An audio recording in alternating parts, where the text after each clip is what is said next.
Hi everyone, this is Aaron for Zollotech, and we're going to take a look at the LG Spectrum. This is LG's latest 4G smartphone on Verizon.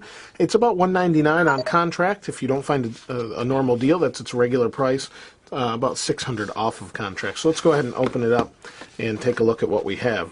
Now it's supposed to have a very nice display on it, and here's the phone itself. It has a plastic back, feels a little bit light. I don't know if the battery's in there yet, but let's see what else we have in here. We have this nice little ribbon opening. We have the typical Verizon Master Your Device documentation. Here we have the battery. The battery is good for about 8 hours of talk time. It's an 1830 milliamp hour battery. So let's go ahead and open that since we'll need that. And it looks like I'm going to have to rip this open. There we go. And here is the battery itself. We'll set that aside. And what do we have in here? We have a micro USB, like you'd expect, to a regular USB. And then we have a wall plug. This kind I have not seen before. So it's just an AC wall adapter to USB on the bottom. So that's the box itself. Let's go ahead and take a look at the device. So it's a dual 1.5 gigahertz processor, really fast, 1 gig of RAM, 4 gigs of internal storage, and then you have up to a 32 gigabyte SD card. The display is 4.5 inches and is 1080 by 720, or 1280 by 720, meaning it's a 720p display. Really nice, and it's an IPS display, so it should look good at any angle. It's what a lot of high-end monitors and things use, or nice monitors nowadays, iPhones, things like that. So let's go ahead and pop the back off. And the back's picking up a lot of fingerprints. It's plastic, and it says please do not tear off the scratch sheet, but okay, or tear off. So here's the phone itself. You can see there's the SIM card slot, and then here's a 16 gig micro SD card. So let's go ahead and place a SIM card in there, and then we'll go ahead and look at the phone itself. I have the SIM card, so let's go ahead and place this in, and it looks like it goes this way. There we go. And then we'll put the battery in, and the phone feels a little more plasticky than I would have thought, but overall the front looks great. We'll see what the screen looks like. So you can see it says 4G LTE, 8 megapixel HD camera, capable of recording in 1080p, which should be nice. Forward facing camera for video chatting, 1.2 megapixels. And turn it on here. There we go. And we'll take a look at the device around. Now the front looks interesting. We have like a little clear glass with the button underneath it here. We have our back button, our menu button, and that's it.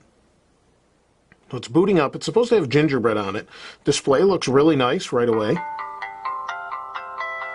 Typical 4G LTE Verizon symbol there. Wait for it to boot up. So here we have our earpiece. On the top we have a 3.5 millimeter headphone jack with a little, what looks to be a noise canceling microphone. We have a USB slot here. That would make me a little bit nervous. Looks like it might break, but that's where the micro USB goes. On the top we have our sleep wake button. On this side, nothing. On the bottom here we have, looks like the way to release the back, but it also looks like it might have the microphone in that. On the back we have the speaker as we saw before, and then we have a volume rocker right here.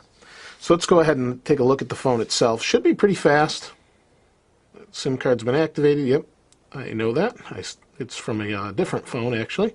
We'll skip all this and go through the setup just to get into the phone to see what it looks like. Let's see, there's the drawer on the top. We'll go down to here. We'll just go to next. Can set all this up later and take a look at the phone itself. Now it says it has a lot of apps installed already, like Netflix and those things, so should be pretty nice. Let's look at the apps here, and you can see Netflix, Sports Center, Smart Movie HD. We can tap on these and it has a bunch of different apps already installed, so that's really nice. Let's see, it says 6 items, and it's kind of a nice UI overall. It has haptic feedback. A little bit slow. I'm hitting the home button. We're not going home. Oh, there we go.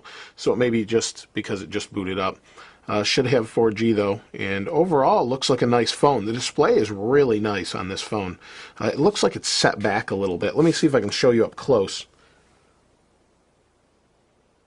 And you can see the reflection there. Let me go back home. There we go. See how vibrant that is. Just looks really nice up close. So overall, really nice display. Phone is a little bit large at 4.5 inches, but there's huge phones out there, all sorts of things nowadays, and it kind of looks like the screen is behind a screen, which is a different look for a lot of these. But either way, it looks like it's going to be a nice phone. A little bit light. I don't know what that is. There's a software update. So we'll apply the update, and then we'll take a look at it at a different video. So overall, it looks pretty nice initially. A little plasticky, but that doesn't mean it's a bad phone. We'll go ahead and see what it looks like using it for a few days. If you have any questions or comments about this phone, if you've used one and have anything to say about it, or are looking forward to one, let me know what you think in the comments below. If you haven't subscribed to this channel already, please go ahead and do that. As always, thanks for watching. This is Aaron. I'll see you next time.